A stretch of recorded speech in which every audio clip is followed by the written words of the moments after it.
What is happening, YouTube? Today we are in South Manchester and we're going to be telling a story about something that happened quite a long time ago now, and it's the story of a young girl whose life was tragically cut short by two of the most notorious criminals in British history. This is the story of Lesley and Downey, a sweet and innocent 10-year-old girl who was taken from this world far too soon by Brady and Myra Hindley, the infamous Moor's murderers. Lesley Ann Downey was born on June 5th, 1954 in Manchester, England. She was the fifth of 7 children in her family, living in a modest home in the working class area of Ancoats, described by those who knew her as a kind-hearted and cheerful child. Now, Lesley was close to her family and friends and always willing to lend a hand or share a laugh, just like any typical 10-year-old girl would do. In 1964, Lesley was just like, as I said, any 10-year-old girl, full of life, full of energy, with a bright future ahead of her. She's probably got the attitude at this age of a 15-year-old, a 20-year-old, as most 10-year-old girls do. She loved school, she loved playing with her friends and spending time with her siblings. However, on one day, her young life would be brutally and senselessly stolen. On December 26th, 1964, the day after Christmas, Lesley went with a friend to a local fair. Now, at that age, the excitement would be through the roof. You'd be wanting to eat junk food, eat candy floss, hot dogs, burgers, go on all the rides. Like every other kid who's probably went to the fair would be doing. They'd be happy, they'd be joyful, they'd be giddy. And this local fair was at the Human Hippodrome, and it's something she'd been looking forward to for quite a while, and it was filled with games, rides and laughter, and what should have been a fun and carefree day turned into a nightmare.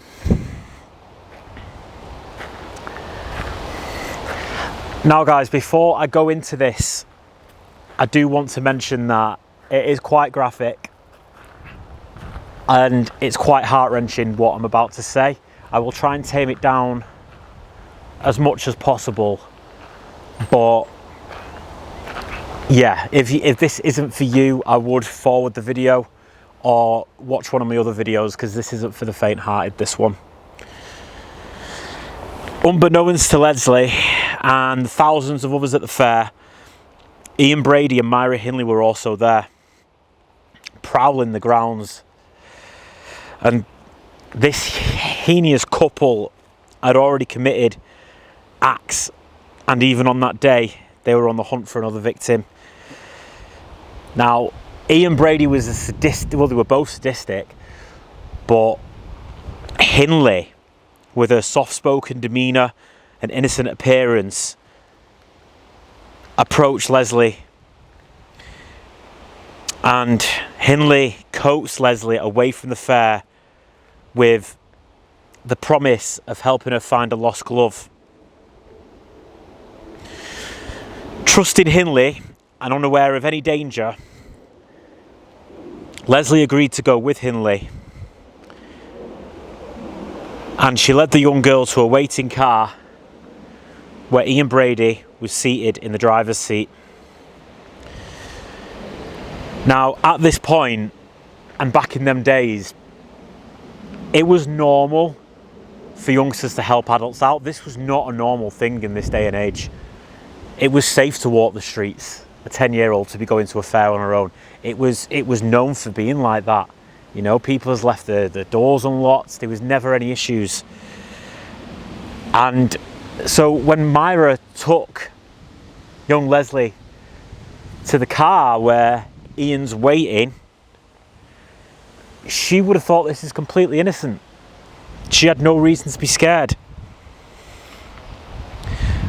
And when Ian Brady was seated in the driver's seat, both Brady and Hindley drove Lesley to their home on Wardlebrook Avenue in Hattersley.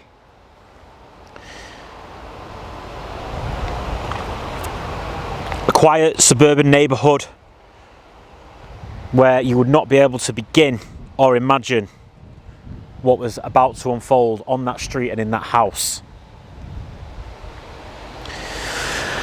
Once they got to the house, the full extent of Brady and Hindley's plan, or plot, shall I say, became horrifyingly clear. Lesley was taken upstairs to her bedroom, where she was subjected to the most unimaginable terror and horrific cruelty. Over the course of a few hours, Brady and Hindley tortured this young 10-year-old girl, even recording her cries and pleas for help on a reel-to-reel tape recorder. They took photographs of her in various stages of distress, capturing her fear and pain on the film. Now, the details of what Lesley endured are harrowing. And it makes you realise the depths of human depravity that some people, not many, can actually go to. After this cruel torture, Lesley was murdered.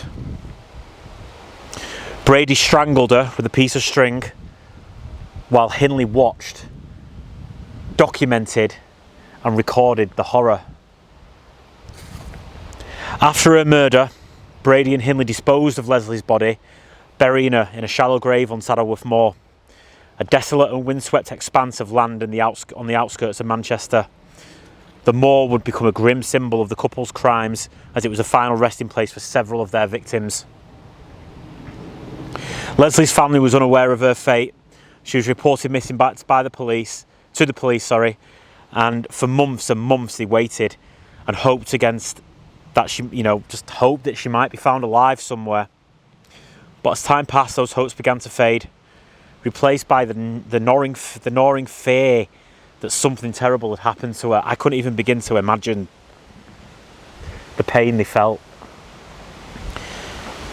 It wasn't until October 1965, nearly a year after Lesley's disappearance, that the truth would finally come to light. David Smith, the husband of Hindley's sister, witnessed the murder of another victim, Edward Evans, and went straight to the police. His testimony led to the arrest of Brady and Hindley. During the investigation, the police discovered photographs and the tape recording of Lesley's last moments, and the chilling evidence of the suffering that she endured at the hands of these monsters. On October 10th, 1965, the police discovered Lesley's body buried on Saddleworth Moor.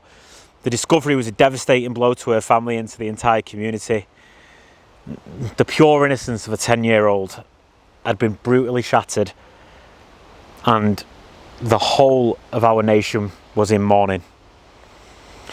Lesley's funeral was held on October 25th, 1965, attended by grieving family and hundreds of others who had been touched by her tragic story. She was laid to rest in a white coffin, a stark contrast to the dark circumstances of her death. In 1966, Ian Brady and Myra Hindley were brought to trial for the murders of Lesley and Downey and two other victims, John Kilbride and Edward Evans. The evidence against them was overwhelming, and the jury quickly found them guilty. Both were sentenced to life imprisonment, with Brady held in high security psychiatric hospital. I think he was based in, they put him in Broadmoor. And Hindley was in a woman's prison, where she later died of cancer in her late 60s, I think she was. Ian Brady died in 2017. Now guys, let's go and have a look at the young, innocent, beautiful Lesley, whose life was tragically cut short.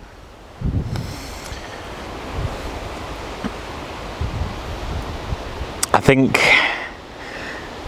After this, this is when people started to get more protective over the children, and this is truly a story that shook our nation. And it didn't just end with Lesley. Other murders happened through the hands of Ian Brady and Myra Hindley, and multiple people were found on those moors. One of the victims, Keith Bennett, has still not been found. They confessed to killing Keith in 1986.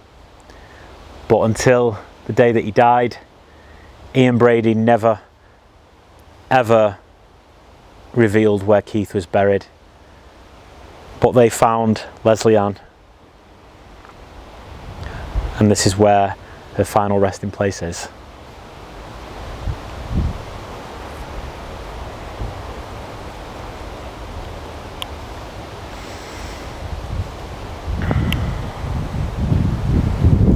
So guys, it says on here, if you can't see on the screen, in loving memory of our darling Lesley Ann, beloved daughter of Anne and Alan, died 26th of December 1964, aged 10 years old. Also baby Scott died 5 months old. Also loving mum and nana of above, Anne, died 9th of February 1999, aged 69.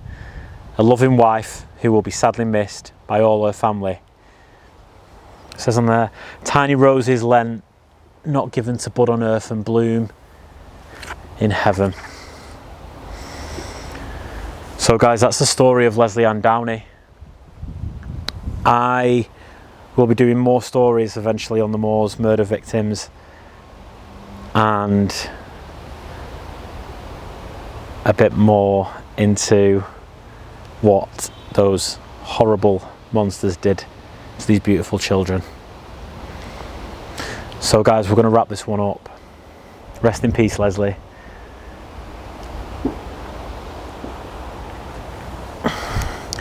Thanks for watching, guys.